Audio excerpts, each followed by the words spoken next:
direct des courses avec la Fédération Anjoumen Centre-Ouest et Oxygène Radio. On se retrouve après la troisième épreuve, le prix Crédit Agricole Anjoumen, qui était remporté par le numéro 12, Ikem Damer, avec Franck Nivard pour l'entraînement de Charles Dreux. La deuxième place pour le numéro 10, Ilmat Dekech. Troisième, le numéro 9, Amigo, qui a longtemps animé l'épreuve. Quatrième, le numéro 2, Incisif Vocéen. Cinquième, le numéro 5. Sixième, le 11, Iggy Pop de Chenuet. Septième, le numéro 13, un stand au fort. Voilà pour l'arrivée de cette troisième course.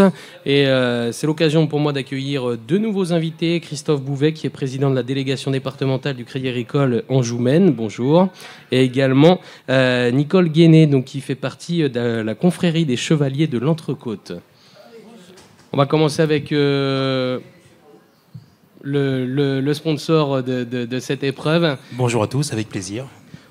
C'est un sponsoring qui date depuis maintenant quelques temps. Le Crédit Agricole est toujours présent lors de ces manifestations. Oui, on est une banque de territoire vraiment attachée à toute l'animation qu'il peut y avoir sur notre département et les autres départements, parce que nous sommes sur 3 départements, Crédit Agricole Anjoumen, Mayenne, Maine-et-Loire, Sarthe. Et donc on accompagne beaucoup de structures, on a des partenariats et on est là dans le temps. C'est vraiment historique notre accompagnement de ces courses de Laval, quoi. C'est également important d'être présent, puisque j'imagine que vous avez également beaucoup de clients présents sur l'hipporome. On a des clients parmi les propriétaires, les entraîneurs, mais également tous les parieurs. Voilà, enfin tout cet environnement des courses de Laval, voilà, c'est aussi une bonne partie de nos clients. Parlez-nous un petit peu du Crédit Agricole Anjoumen, de façon un peu plus générale, le présenter. Alors le Crédit Agricole Anjoumen, donc c'est une banque de plein exercice. On est une caisse régionale, donc qui est, comme j'ai dit tout à l'heure, sur 3 départements, la Mayenne, le Maine-et-Loire et la Sarthe. On est une banque avec un statut coopératif et mutualiste, c'est-à-dire qu'on a un conseil d'administration, on a 1200 administrateurs sur notre territoire et on a 2100 salariés. Et donc voilà, on est une banque universelle avec un peu plus de 180 points de vente. Et on est vraiment le acteur et on accompagne tout le développement économique de notre territoire. Et d'ailleurs, particulièrement les courses hippiques, c'est vrai qu'on vous voit très régulièrement sur les hipporomes du coin en tout cas. Voilà, dernièrement j'étais aux courses de Cran, vous voyez là on est sur Laval, donc on est également donc, sur le Maine-et-Loire, la Sarthe, on est présent, c'est vrai, dans le milieu équin. Quelles sont les retombées pour vous d'un tel partenariat ? Voilà, nous on aime bien financer tous les projets. Donc on accompagne dans le monde de l'industrie, de l'agriculture, dans le monde équin. On a les particuliers, vraiment on a une clientèle qui est très variée. On a un peu plus de 820 000 clients sur notre territoire. Et on est là dans les moments les plus compliqués, les moments aussi qui sont plus favorables. Et on est toujours accompagnateur de beaux projets. Est-ce que vous arrivez à quantifier le nombre de personnes qui travaillent dans les chevaux, qui sont clients chez vous ? Alors là, c'est une question qui est un petit peu compliquée. Je ne pourrais pas vous dire exactement. Mais c'est vrai qu'on a l'impression que beaucoup de personnes du monde hippique... Ouais. On est un département, de toute façon, on voit bien par Pégase, voilà, ça parle. Et donc, on accompagne... on a un habitant sur 3 qui est client du Crédit Agricole sur notre département. Ce qui veut dire qu'obligatoirement, parmi ces clients, on a des entraîneurs, des parieurs, on a des propriétaires, tout ce qui gravite autour du monde du cheval, quoi. Vous, personnellement, est-ce que vous suiviez les courses hippiques ou pas forcément ? Je suis, c'est pas mon métier, moi j'ai une autre activité professionnelle, mais par contre, j'ai des amis qui sont dans ce domaine-là, dans les trotteurs, et c'est vrai que je regarde, je suis quand même assez attentif, à tout cet environnement, à ce qui se passe dans le monde des trotteurs. Donc une journée comme aujourd'hui, vous avez regardé un petit peu, fait le papier ou... J'ai regardé un peu, après, c'est vrai on était au repas en haut à Bellevue, donc on a suivi un petit peu de plus loin les courses, quoi. Mais ça m'a permis aussi de retrouver des personnes que je connaissais bien sur le territoire. Et puis, c'est vrai que l'hipporome, c'est pas seulement un lieu de paris hippique, c'est également un lieu de rencontre. On voit beaucoup de monde de différents secteurs, de différents milieux ici. C'est l'occasion d'échanger. Ouais, c'est vraiment riche d'enseignements. Il y a des personnes que j'avais pas vues depuis quelques années, que j'ai retrouvées ici. J'étais vraiment très content de les voir.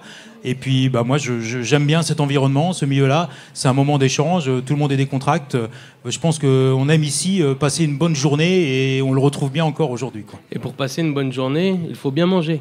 Il faut bien manger, et c'est vrai qu'à ma droite, j'ai là une personne qui représente la confrérie de l'Entrecôte. Moi-même, j'ai été intronisé à la confrérie de l'Entrecôte. C'est quelque chose que je connais bien aussi. C'est vrai, dans un département, on a vraiment beaucoup de bons produits. dont de la viande bovine. Et c'est vrai qu'on est content d'avoir la confrérie de l'Entrecôte pour valoriser tous ces bons produits. On va justement en parler avec Nicole Guéné. Présentez-nous cette confrérie. Alors, la confrérie des Chevaliers d'Entrecôte d'Hervé Vègre a été créée en 1985 et nous sommes donc défenseurs de la bonne viande bovine. Donc, on veut mettre en valeur et promouvoir cette viande de qualité. On encourage aussi la recherche culinaire et on regroupe des professionnels de bouche. Donc, notre confrérie est principalement composée d'éleveurs, D'accord. de restaurateurs et de bouchers, bien entendu. Vous êtes combien au sein de cette confrérie? Alors, au sein de la confrérie, en tant que membres, nous sommes une vingtaine. Et autrement, nous avons intronisé plus de 500 personnes. D'accord. Oui, voilà. Donc, nous, on veut faire valoir cette bonne viande de qualité. Donc on organise et on est présent à quelques manifestations, notamment le Festival d'Évron qui a lieu début septembre et le marché de Noël. Ce sont nos deux plus grandes de Laval, ce sont nos deux plus grandes manifestations. Ces manifestations, au cours de ces manifestations, nous faisons des tartines, nous proposons des tartines de bœuf, des tartines donc de pain grillé, d'accord, avec une compotée d'oignons et bien sûr une belle tranche de viande bovine, de qualité toujours. Et là sur l'hipporome, vous êtes également présent. Et nous sommes évidemment aujourd'hui, et nous avons proposé cela à toutes les personnes qui le souhaitaient, de goûter ou de découvrir ou voilà, cette tartine de bœuf. Donc nous sommes une association. Une D'accord. association qui nous permet de faire quelques bénéfices. Et là, nous intervenons pour des associations caritatives. Et c'est pour cela qu'on est là aujourd'hui, puisque nous allons remettre un don à Andy Cheval. D'accord. Voilà. Cela fait 5 ans que nous remettons un chèque, un don à cette association. Et c'est là notre présence à ce grand prix de tout ça. Comment avoir choisi cette association? Eh bien, c'est-à-dire que nous prenons des associations, là, par des biais de connaissances, hein, mais nous allons donner également, le 30 novembre, nous allons être présents au Square de Boston à Laval, et nous allons donner à l'AFM Téléthon, avec le partenariat de l'Automobile Club de l'Ouest, qui fait une promenade avec des vieilles voitures de collection. Votre confrérie, vous restez dans le coin, dans la région, ou est-ce Non, que vous, alors c'est pour cela, notre confrérie des Chevaliers d'Entrecôte est également membre de l'ambassade régionale des confréries des Pays de la Loire. Et donc, nous sommes présents aussi à la confluence des confréries. Nous étions à Saint-Gilles-Croix-de-Vie au mois de mai pour justement l'arrivée de la première sardine. D'accord. Hier, nous avons des confrères de d'autres confréries qui étaient présents au Vendée Globe pour justement, c'était organisé par la confrérie de la Saule et donc être présents sur les terroirs, puisque nous voulons valoriser les produits du terroir et toute la partie gastronomique et économique et culturelle.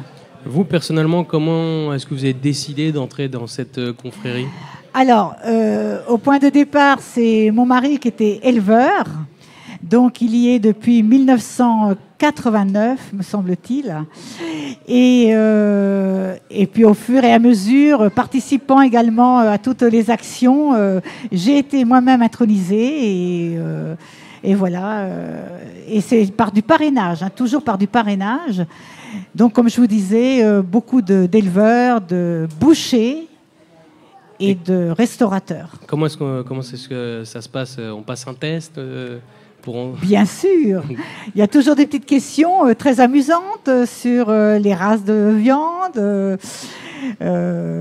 Oui, les morceaux de viande également, oui. Je pense que M. Bouvet a été interrogé d'ailleurs, peut-être sur les différentes parties. Un petit exemple, par exemple, on vous demande quel est le morceau de viande qui a le même nom qu'un fruit.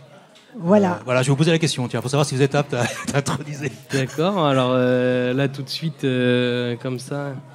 Par exemple, la poire. La poire, c'est un morceau de viande. Voilà, c'est Exactement. sur des questions de. Voilà, donc il faudra reviser pour être intronisé à la confrérie. Bien vu. Parce que nous sommes une confrérie, mais nous sommes de bons vivants aussi, donc il n'y a pas que la table. D'accord. Et pour la petite anecdote, parce que vous ne l'avez pas dit, parmi les personnes qui ont été intronisées, on a quelqu'un aujourd'hui qui est dans nos hautes instances gouvernementales, puisque le Premier ministre Exactement. a été intronisé à la confrérie de l'Entrecôte. D'accord.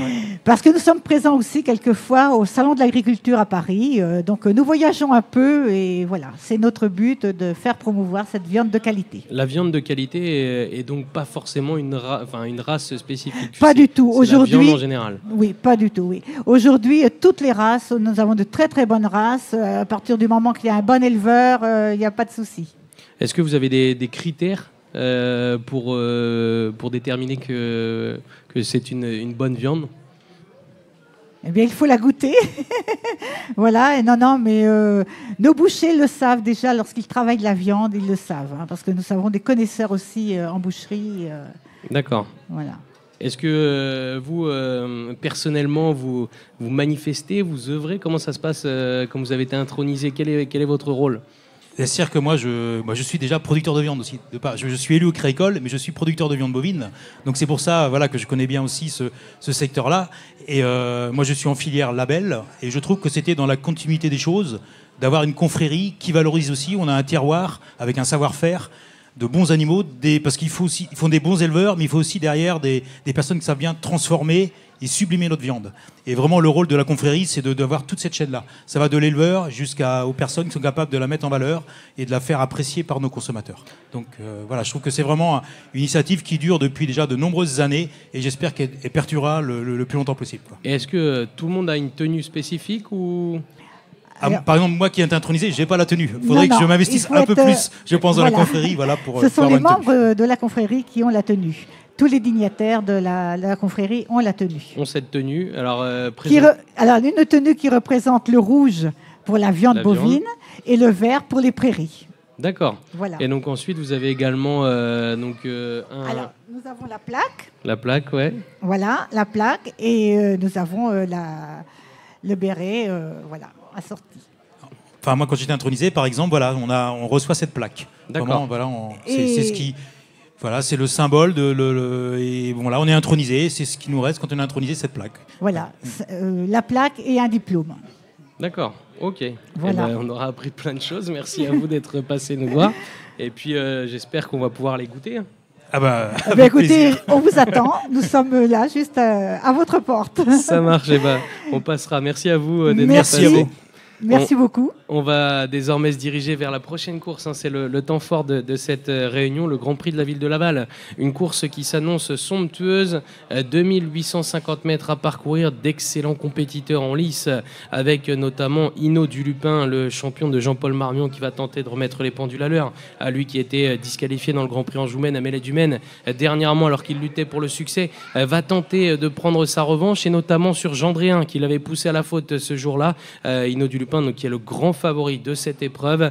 Face à lui, Gendréen, donc, qui enchaîne les bonnes prestations. Grâce du Dijon également, à l'entraînement de Charles Dreux, qui a brillé dans la précédente, qui a une nouvelle fois une très belle carte à jouer avec cette Grâce du Dijon, qui reste sur d'excellentes prestations, qui fait toutes ses courses, qui est de retour après une excellente prestation au trot monté. C'est une bonne chance. Parmi les chevaux également des 25 mètres, on retrouve Cashbank BG, qui effectue sa rentrée, qui est une jument de classe. Et puis au premier échelon, il y a également Hacker Lover, qui va tenter de jouer son batou, qui est bien engagé au premier échelon. Il fait sa rentrée, mais c'est l'une des très bonnes chances de cette épreuve. Et puis également Azur d'Herpé, qui va défendre l'entraînement de Jacques Bruno. Et puis Jason, qui va essayer de remettre les pendules à l'heure, qui a déçu dernièrement. C'est le cheval, l'un des chevaux de classe de cette épreuve. Il va tenter de refaire parler de lui. Vous l'avez compris, une course qui s'annonce somptueuse, un magnifique spectacle en perspective. Et on se retrouvera juste après cette belle épreuve pour débriefer de nouveau. À tout à l'heure.